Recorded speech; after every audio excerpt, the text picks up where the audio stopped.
Mi hermano traicionó a mi padre, y destruyó todo lo que él construyó. Mi padre era de esos hombres que parecían hechos de hierro y silencios. Tenía 70 y pocos años, y una vida entera dedicada a construir algo que no solo era un negocio, sino un símbolo de su esfuerzo, de su sacrificio.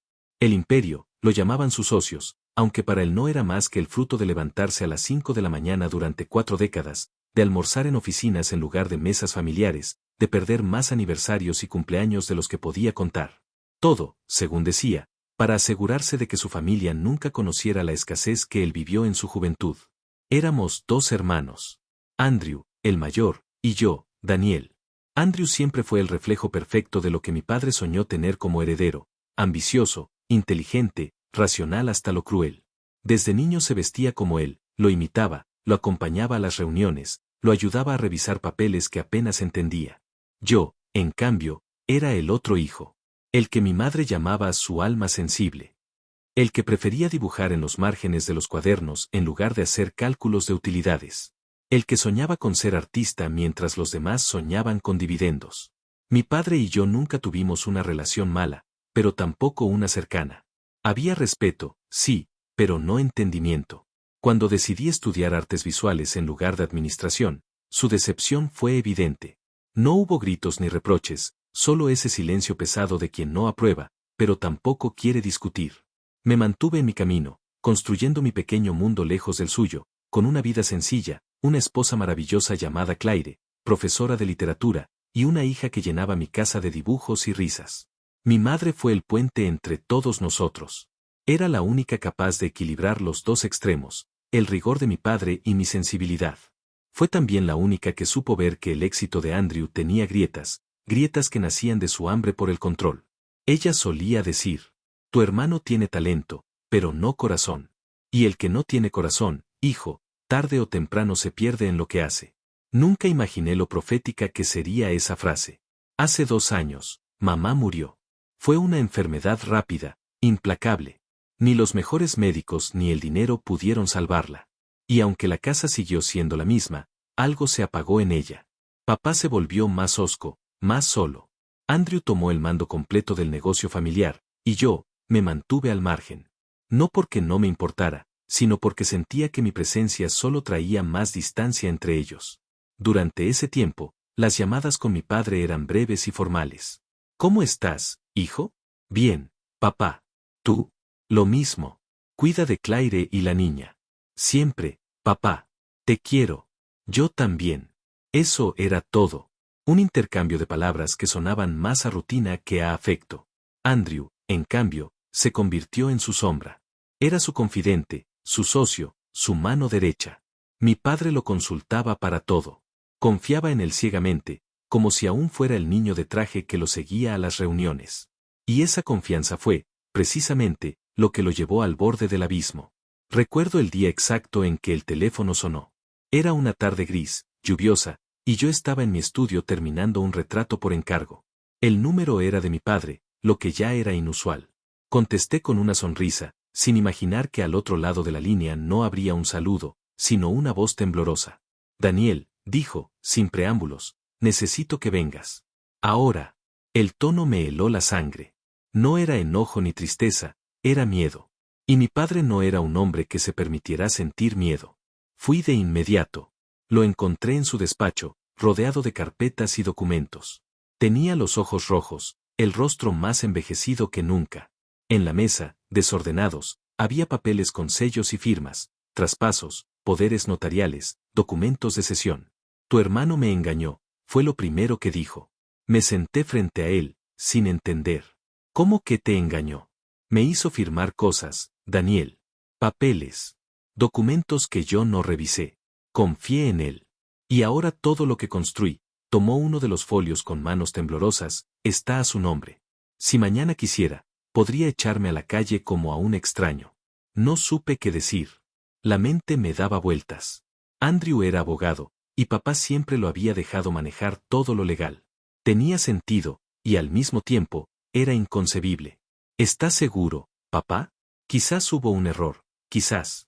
No hay errores aquí, me interrumpió, golpeando la mesa con fuerza. Hay traición. Nunca lo había visto así. Mi padre, el hombre que nunca se quebraba, estaba destrozado. No por el dinero, sino por lo que significaba. Intenté llamarlo esa misma noche. Andrew no contestó. Envié mensajes, correos, incluso fui a su oficina, pero su asistente me dijo que no estaba disponible. 2 días después, finalmente me devolvió la llamada. Daniel, dijo con voz seca, no hagas un drama de esto. Papá sabe lo que firmó. ¿Qué demonios hiciste, Andrew? Lo que debía hacer. Tú no entiendes lo que cuesta mantener todo en pie. Esa empresa es mi vida. Y si él quiere seguir tomando decisiones equivocadas, alguien tiene que poner orden. ¿Orden? ¿Le robaste su vida entera y lo llamas orden? No lo robé, Daniel. Solo me aseguré de que el trabajo de todos estos años no se pierda.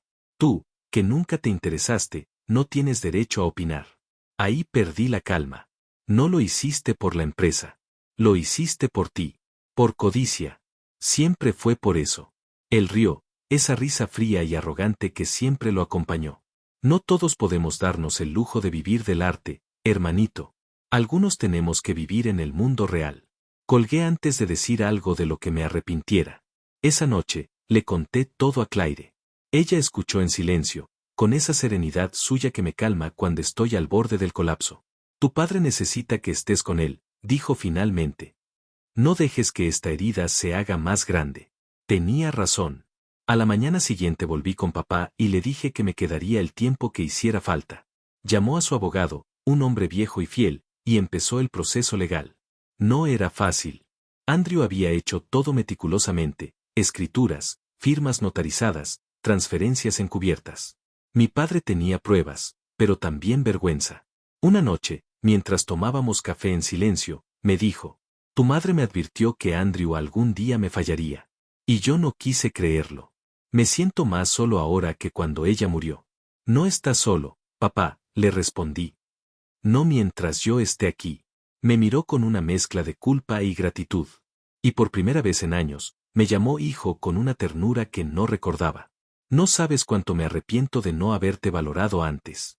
Fue entonces cuando entendí que aquella traición, aunque nos destrozaba, también nos estaba uniendo de una forma que el tiempo nunca logró.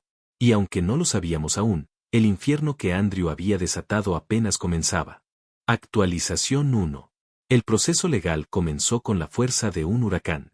Los abogados de mi padre revisaron cada documento que Andrew había hecho firmar, cada transferencia, cada cláusula oculta. Cuanto más descubríamos, más claro quedaba que aquello no había sido un error. Fue premeditado, meticuloso, casi quirúrgico.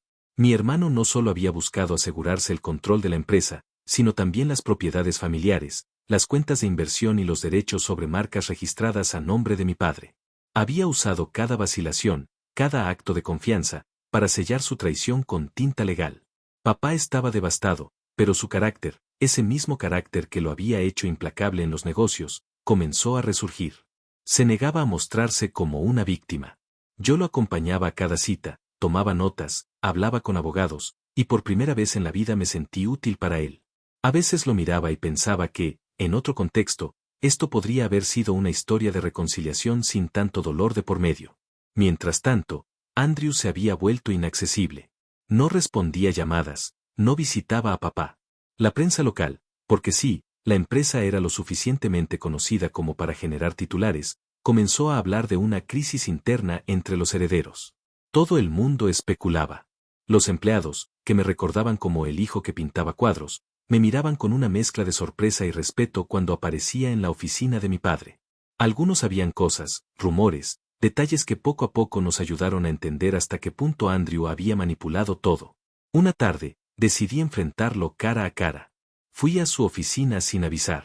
Su secretaria intentó detenerme, pero entré igual. Andrew estaba en su escritorio, impecable como siempre, traje oscuro, corbata perfectamente alineada, ese aire de superioridad que nunca perdió. Vaya, el artista, dijo sin levantar mucho la vista. ¿Vienes a inspirarte o a seguir hurgando en lo que no entiendes? Vengo a hablar contigo, Andrew, respondí, conteniéndome. Aún puedes arreglar esto. Devuélvele a papá lo que le pertenece. Él se echó hacia atrás en la silla y sonrió con esa calma venenosa que siempre lo caracterizó. ¿De verdad crees que me vas a dar lecciones de moral ahora? ¿Tú?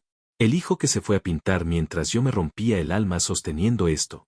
No tenías que destruirlo todo para probar tu valor, le dije. No lo destruí. Lo salvé. Papá ya no está en condiciones de dirigir nada. Si no hubiera tomado las riendas, esto se habría derrumbado. Su tono era tan calculado que me hervía la sangre. Lo que hiciste fue robar, Andrew. Robar y traicionar a quien más te confió. Se levantó entonces, con los puños cerrados, y por un instante creí que iba a golpearme. No vuelvas a llamarme ladrón. Tú no sabes lo que es cargar con el peso de todo esto. Sé lo que es cargar con el peso de decepcionar a un padre, le respondí, y aún así jamás lo traicioné. Nos quedamos mirándonos en silencio. El aire era tan denso que se podía cortar con una tijera. Finalmente, tomé mi abrigo y salí, dejando atrás esa oficina que olía a ambición y perfume caro. Esa noche, mi padre me pidió que lo acompañara a firmar la demanda. Lo hizo con las manos temblorosas, pero la mirada firme. No es por el dinero, Daniel, me dijo mientras sostenía la pluma. Es por la verdad.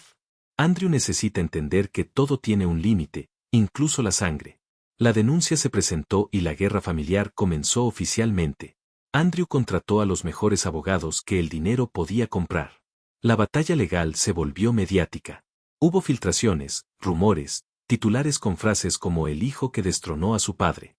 Algunos se pusieron del lado de Andrew, otros del de mi padre, pero dentro de casa, el dolor era lo único constante. Mi hija, que apenas tenía 6 años, preguntaba por su tío. ¿Por qué ya no viene a la casa, papá? Decía con su inocencia desarmante. Porque a veces los adultos se equivocan mucho, cariño, le respondía, sin saber cómo explicarle que su tío había puesto precio a la familia. Con el paso de los meses, el caso se complicó. Andrew intentó alegar que mi padre había actuado bajo consentimiento, que los documentos eran válidos. Pero la evidencia de manipulación era sólida. Se comprobó que algunas firmas habían sido obtenidas sin notificación legal adecuada, y que hubo movimientos financieros ocultos en cuentas que solo él controlaba. El día que la policía fue a buscarlo, mi padre no estaba presente. Estaba en casa, sentado frente a la chimenea, mirando el fuego con los ojos perdidos. Yo fui quien recibió la llamada del abogado. Andrew había sido detenido por fraude y abuso de confianza. Cuando se lo conté, papá no dijo una palabra. Solo se recostó en el sillón, y por primera vez desde que mamá murió, lloró. No lo entiendo, Daniel, susurró. Le di todo. Todo. ¿Por qué? Porque nunca aprendió a amar sin medir lo que ganaba, respondí. Esa noche me quedé con él. No hablamos mucho, pero su silencio era distinto. Era el silencio del agotamiento, no del orgullo. Antes de dormir, me tomó la mano. Prométeme algo, hijo. Quédate cerca. No quiero volver a sentirme solo. Lo abracé sin decir nada, porque sabía que si intentaba hablar, se me quebraría la voz. Y en ese abrazo, entendí algo. A veces, el amor de un padre llega tarde, pero llega. Actualización 2. El juicio fue un proceso largo, agotador y dolorosamente público. Cada día en la corte era una herida abierta para mi padre. Ver a Andrew sentado frente a él, con el mismo porte que alguna vez lo enorgulleció, ahora vestido con traje oscuro y una expresión fría, era casi insoportable. A veces lo observaba de reojo, se mantenía sereno, como si todo aquello fuera una molestia pasajera, un malentendido burocrático que pronto solucionaría. Pero cada testimonio, cada documento que su defensa intentaba invalidar, solo hundía más su reputación. Las pruebas eran contundentes. Los abogados de mi padre habían reconstruido toda la red de movimientos financieros que Andrew había hecho en silencio. Había traspasado propiedades, desviado fondos a cuentas privadas y usado poderes notariales que, si bien llevaban la firma de mi padre, estaban fechados en días donde él ni siquiera recordaba haber estado presente. Todo estaba fríamente planeado. Durante las sesiones, yo me sentaba detrás de mi padre, en silencio, observando. No era solo un espectador, era su apoyo. Su mano temblaba a veces, pero no retrocedía. Cada vez que el juez hacía una pausa o un abogado terminaba de hablar, mi padre apretaba los labios, contenía la rabia y respiraba hondo. Un día, en pleno interrogatorio, Andrew se quebró. No fue un estallido, sino una grieta lenta. El fiscal le preguntó por qué lo había hecho, y él, después de segundos de silencio, respondió. Porque siempre fui el que sostuvo todo, y nunca fue suficiente. Fue como una confesión sin arrepentimiento. Como si dijera, lo hice, pero lo merecía. Mi padre lo miró fijamente. No dijo nada, pero la tristeza en sus ojos era devastadora. Era la mirada de un padre que comprendía que había perdido mucho antes de ese juicio, mucho antes de los papeles y las firmas. Al final, el veredicto fue claro. Andrew fue declarado culpable de fraude y abuso de confianza agravado. Su condena no fue larga, 5 años, con posibilidad de libertad anticipada, pero lo suficiente para marcarlo de por vida. Cuando el juez pronunció la sentencia, el silencio en la sala fue absoluto. Mi padre se mantuvo erguido, sin triunfalismo, sin alivio.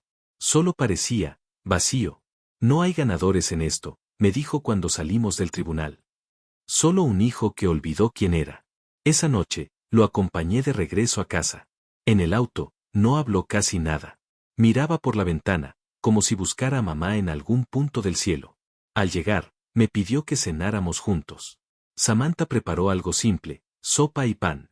Mi hija, con su alegría infantil, se subió a las piernas de su abuelo y le mostró un dibujo que había hecho en la escuela. Era de los 3, él, ella y yo, tomados de la mano. Papá la miró largo rato, y por primera vez en semanas, sonrió. Eres igual a tu abuela, le dijo con ternura. Llenas la casa de luz. Después de acostar a la niña, salimos al porche. El aire estaba frío, pero tranquilo. No sabes cuánto te agradezco, hijo, me dijo con voz baja. Creí que lo había perdido todo, pero me equivoqué. Todavía me queda algo que vale más que cualquier empresa. Tu familia, papá. Siempre la tuviste. Solo, no la mirabas. Él asintió, con los ojos humedecidos. Pasé toda mi vida construyendo cosas que se pueden medir en dinero, y ahora entiendo que lo único que no debía descuidar era lo que no se puede comprar. Desde entonces, comenzó a venir más seguido a mi casa. Jugaba con su nieta, charlaba con Samantha, me acompañaba al estudio mientras pintaba. Me preguntaba sobre mis cuadros, sobre los colores, sobre lo que significaban. Era como ver a otro hombre. Uno más sereno, más conectado, más humano. Un día, mientras le mostraba una exposición que planeaba hacer, me dijo algo que guardo como un tesoro. Si tu madre pudiera ver esto, estaría orgullosa. No por lo que pintas, sino por el hombre en el que te convertiste. Me quedé callado, pero esas palabras fueron más valiosas que cualquier herencia. No todo era paz. Había noches en las que lo escuchaba llorar en silencio, encerrado en su habitación. A veces susurraba el nombre de Andrew, como si siguiera esperando que regresara, arrepentido. Y yo entendía. Por más traición que hubiera, el amor de un padre no se disuelve con una sentencia. Con el tiempo, la salud de papá empezó a deteriorarse. Los años, el estrés y el dolor emocional le pasaron factura. Samantha y yo lo convencimos de mudarse con nosotros. Lo hizo sin resistencia. Decía que escuchar las risas de su nieta era mejor que cualquier tratamiento. Y aunque su cuerpo se debilitaba, su mente seguía clara. Solía repetir: no dejes que el resentimiento te haga como él. La sangre no se elige, pero el perdón, sí. Y tenía razón. Por mucho tiempo odié a Andrew. Lo odié con cada fibra de mi ser. Pero al ver a mi padre intentando sanar, comprendí que cargar con ese odio solo me haría parecerme a él. Meses después, recibí una carta. Era de Andrew. La escribió desde prisión. No pedía perdón, no justificaba nada. Solo decía: papá me miró como si ya no me reconociera. Ese fue mi castigo. No necesito otro. La guardé sin mostrarla a mi padre. No porque quisiera ocultarle algo, sino porque sabía que leerla le reabriría la herida. En cambio, le conté que Andrew estaba bien, que colaboraba en talleres legales dentro de la prisión. Él asintió, sin rencor. Quizás aún hay esperanza, dijo. Y yo quise creerlo también. No sabía que el final se acercaba. Pero en cierta forma, mi padre sí lo sabía. Actualización 3. Mi padre empezó a ordenar sus cosas, a escribir cartas, a dejar notas. En una de ellas, que encontré semanas después de su muerte, escribió algo que nunca olvidaré. Construye un imperio, pero lo que realmente me hizo inmortal fue el día que mi hijo menor decidió quedarse. Esa frase fue su legado. Mi padre falleció una mañana tranquila de otoño, mientras dormía en la habitación que habíamos preparado para él en casa. Samantha fue la primera en notarlo, yo entré segundos después, todavía medio dormido, y lo encontré con una expresión serena, como si simplemente hubiera decidido descansar un poco más. No hubo señales de dolor, ni lucha. Fue como si el cansancio, después de tantos años de batallas, le hubiera dado permiso de irse en paz. La noticia cayó como una piedra en el agua. El silencio se apoderó de la casa. Mi hija, que ya tenía casi 9 años, entendía lo suficiente para llorar, aunque no tanto como para comprender el peso de la pérdida. Samantha me abrazó en silencio. Yo no lloré al principio. No podía. Sentía que si lo hacía, algo dentro de mí se rompería para siempre. El funeral fue íntimo, sencillo, justo como él lo había pedido en una de sus cartas. Asistieron algunos socios antiguos, empleados que lo admiraban, amigos de la familia, y, para mi sorpresa, Andrew. No lo había visto desde el juicio. Se presentó con la cabeza gacha, el rostro demacrado y un aire de alguien que ya no sabía en qué dirección mirar. Había sido liberado por buena conducta unos meses antes. Cuando lo vi entre los asistentes, sentí que el aire se me iba del pecho. Samantha me tomó de la mano, apretando con suavidad, como si me recordara que no estaba solo. Andrew se acercó después de la ceremonia, mientras todos se retiraban. Me miró a los ojos por primera vez en años. No sabía si debía venir, dijo con voz baja. Hiciste bien, respondí. Él te habría querido aquí. Nos quedamos en silencio.